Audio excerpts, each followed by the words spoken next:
Em nome do Pai, do Filho e do Espírito Santo. Amém. Dando continuidade à nossa palestra, eu falei da última vez, né? Eu falei a hora das trevas.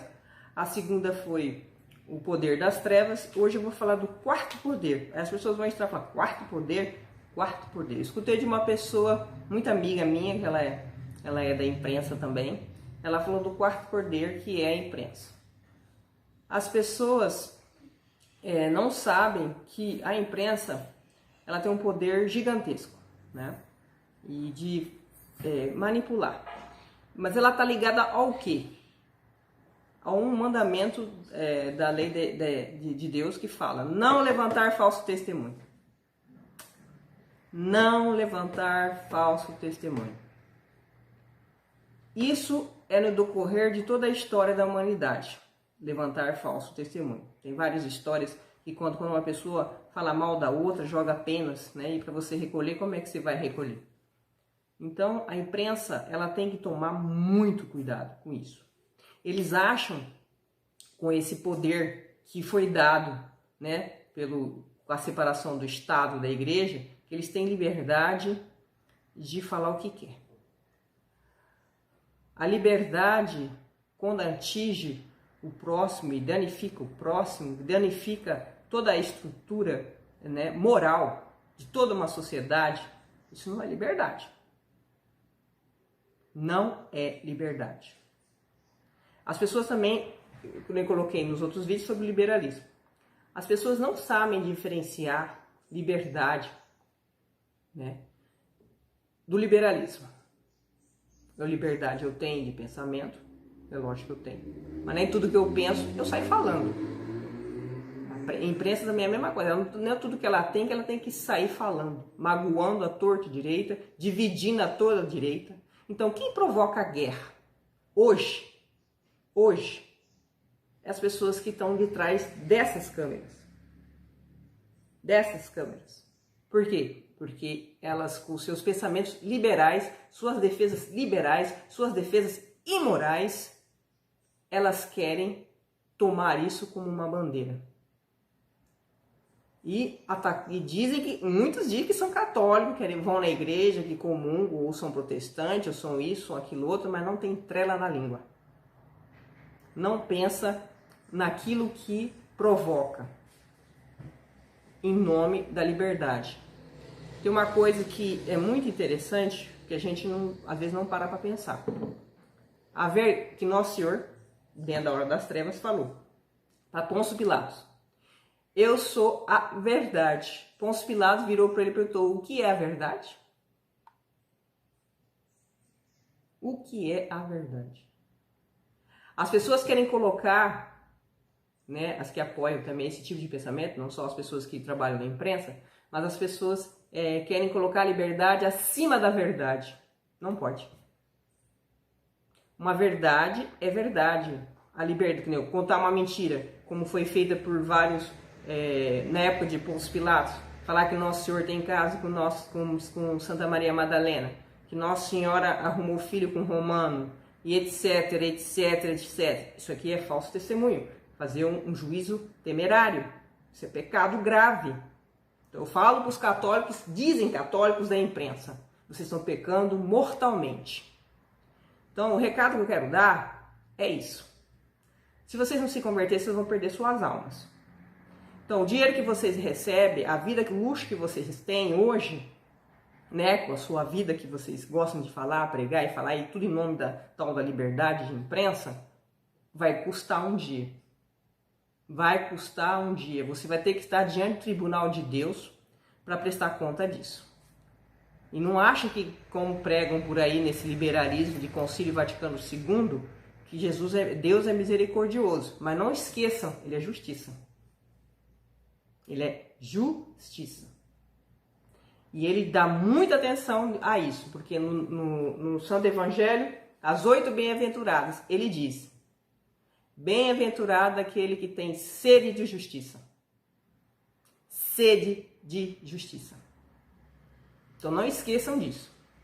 Sede de justiça. A justiça de Deus, ela vai acontecer. Então, pense. Pôncio Pilatos não prestou muita atenção, como diz a tradição da igreja, ele perdeu a alma dele. Por que ele perdeu a alma dele? Porque ele ficou com medo dos judeus a reprimir, ele perdeu o governo de Jerusalém, da Galileia, né, daquela região toda. Então ele acabou cedendo, né, essa condenação falsa contra Nosso Senhor, de blasfêmia, disso, daquilo outro, e cedeu. A mulher dele se salvou, ele não. Ele perdeu a salvação da alma dele. Então esse mundo passa. Então não brinque com isso. Esse mundo passa. A gente não pode brincar com isso. Esse mundo passa. Então não brinque com as coisas de Deus. Não brinque com a liberdade. Não joguem penas ao ar. Porque isso vai custar. Vai custar caro. E muito caro. As pessoas ficam preocupadas. Porque a gente vai ficar bloqueado na internet, bloqueado ali, essas confusão todas e esses desesperos todos, e só fica essa imprensa que não fala a verdade, esse quarto poder que não fala a verdade. Não se preocupem, porque antes de existir isso, as pessoas já faziam falso testemunho. E as pessoas antigamente se comunicavam da mesma forma. Entendeu? Então a gente não vai deixar de se comunicar por causa que não se cortarem isso aí, se controlarem como fazem no cavalo amarelo, no país do cavalo amarelo. Se controlarem não tem problema. Seja feito a vontade de Deus. Não desesperar. Não se apegar a esse tipo de coisa. Porque o mundo passa muito depressa, num piscar de olhos.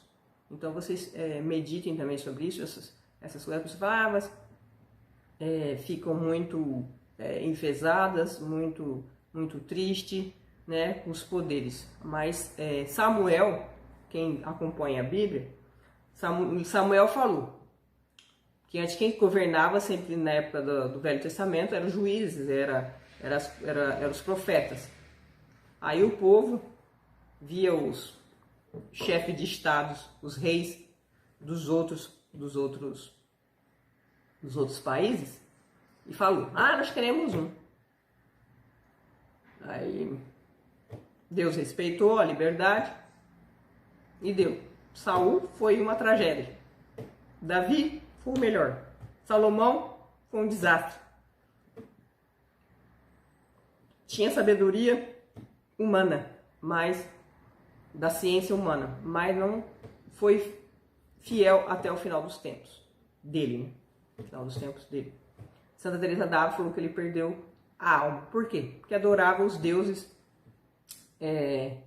de suas mulheres, não adorava o Deus verdadeiro. Então ele perdeu a alma. Não adiantou nada ser um juiz, que ele era perfeito.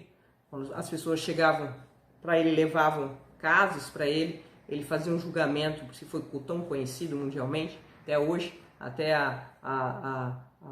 as lojas maçônicas gostam de fazer tudo segundo ele, né? Segundo mais ou menos a estrutura que ele fez.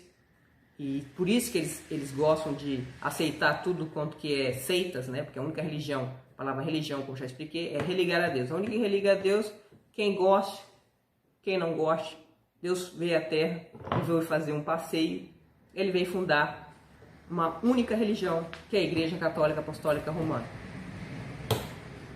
E as pessoas querem colocar outras seitas em pé de igualdade com a nossa santa religião.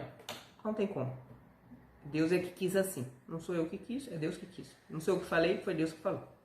Então Nosso Senhor ele veio para instituir uma única religião, que é através da cruz. E como São Paulo diz, eu vim pregar a cruz de Cristo, escândalo para o judeu e para o gentil. Então está escrito no nosso Santo Evangelho. Nós não temos que ter vergonha de falar do nosso Santo Evangelho, por mais que as pessoas, está ofendendo o irmão fulano. O problema é se está ofendendo. Se se acha ofendido, vamos rezar por ele para ele não ser mais ofendido e que ele se converta. Então a gente não tem que estar preocupado com esse tipo de ameaças, com esse tipo de conversa. Temos que portar defendendo a nossa fé. Temos que nos portar firmes na fé. um quarto poder aí e que está em evidência, achando que tem domínio de tudo, enganando todos, contando várias coisas, né? Principalmente na área de saúde. Eu que tenho bastante parentes, né, e amigos afiliados que trabalham na área de saúde, a nossa saúde já está faz tempo um desastre, né, por causa de Covid-19. Eu cansei como religiosa, de chegar em hospital, ter duas pessoas, uma mais velha e uma mais nova, para um respirador. A mais velha sempre perdia, ficava a mais nova. Então isso não é novidade. Para quem trabalha na saúde e está ouvindo, sabe disso, não é novidade. Esse caos que está não é novidade. Por que ficou esse caos? Porque o Estado quis separar da igreja. Porque nós, como religiosos, ajudávamos o Estado. No quê? Porque com o nosso voto de obediência, pobreza e castidade, o Estado não tinha gastos. Não tinha gastos. Por quê? Eu, quando cuido do irmão, eu não quero isso. Para mim, isso aqui não interessa. Eu quero a salvação daquela alma. É isso que eu quero, a salvação daquela alma. Não é 20 mil reais numa cabeça de uma pessoa. Não, eu quero a salvação daquela alma. Eu quero o bem daquela alma. É isso que a igreja me ensina. Que nenhuma faculdade vai ensinar se não for uma faculdade ligada à Santa Igreja Católica Apostólica Romana. Não for. E a gente também não tinha medo, vários santos que nós da história da igreja tinham contrato com doentes, morriam com contatos com doentes. Não tinham medo de morrer em salvação do próximo. Nós temos uma grande santa aqui da América do Sul, carmelita, Santa Teresa de Los Angeles, que ela, antes de entrar no Carmelo, teve uma grande peste do tifo no Chile. E ela, com a mãe dela, foi ajudar a cuidar dessas pessoas. Ela cuidou dessas pessoas. Aí, quando ela entrou no Carmelo, ela não sabia que ela estava carregando essa doença. Lá se descobriu. E lá ela morreu com essa doença. Morreu heroicamente, porque ela não deixou de ajudar o irmão por causa dessa peste. Então, hoje as pessoas estão se afastando das obras de misericórdia.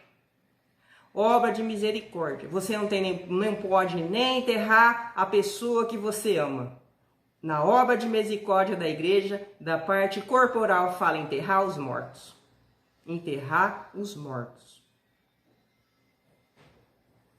Com peste ou sem peste? Enterrar os mortos. E não estão podendo fazer isso. Por que eles estão podendo? Eles querem ofender ao máximo os cristãos. Eles querem nos tornar covardes. Mas nós não somos covardes. Pode fazer o que quiser. Se for para morrer igual Santa Joana d'Arc queimada, morramos. Se for para morrer de peste, morramos. Se for para morrer defendendo Nosso Senhor, morramos. Mas não vamos nos acovardar. Porque quando nós recebemos a Cristo, nós se tornamos soldados de Cristo. Soldados de Cristo. Então, o soldado de Cristo, ele não tem medo. Pode falar o que quiser. Nós não devemos ter medo. Nós temos que enfrentar na caridade, na oração. Que nem Nosso Senhor fala nas Santas e Sagradas Escrituras. Rezem pelos seus inimigos. Rezem. Então, rezemos pelos 4 poderes. O STF aí, o Executivo, o Legislativo e o 4º poder, que é a imprensa. Rezemos por eles, pela conversão deles. Não coloquem ódio em vossos corações. Rezem por eles. Rezar não é acovardar. Rezar não é ser pacífico. Entendam isso. Pacífico é você não rezar. E não tire o poder da oração. A oração tem poder. Se baseie nisso. Nosso Senhor foi bem claro em Fátima. Nossa Senhora foi bem clara em Fátima. A última tábua de salvação é o Santo Rosário. Peguem o seu rosário e rezem. Nossa Senhora, em Lepanto, no dia do Santo Rosário, o Papa pediu para todos rezarem. Os muçulmanos, os barcos eram incontáveis, incontáveis. A hora que e os católicos não se afrouxaram, subiram nos barcos e falaram: se for para morrer, nós vamos morrer pela nossa fé, defendendo a nossa fé. Essa é a nossa virtude heróica que nós temos que estar praticando em alta. Então meditem a hora das trevas. A virtude de Nosso Senhor era o máximo. Então pedimos a graça para ter essa mesma virtude em máximo. Em máximo. Não nos acovardemos. Lutemos com o rosário na santa mão. Não tenham medo disso. Não fique a pecado do supermercado, a não sei o que não vai comprar, que não vai vestir, que não vai não sei o que. Deus disse, nem Salomão se vestiu como um lírio dos campos. Deus fala, eu não deixo faltar uma coisa para os meus filhos. Se for para morrer de fome, morramos, mas não negamos nossa fé. Entendeu? Então a gente tem que ter isso em mente. Não esquecer disso, isso em mente sempre, meditando sempre. O exército de Nossa Senhora, como São Luís Grimão de Montfort falou, a salvação entrou por Nossa Senhora e a segunda vinda de Nosso Senhor virá por Nossa Senhora. Então eu encerro falando sobre isso. Segunda vinda de Nosso Senhor vai vir por Nossa Senhora, com o rosário na mão. Então todos com o rosário na mão, sem medo.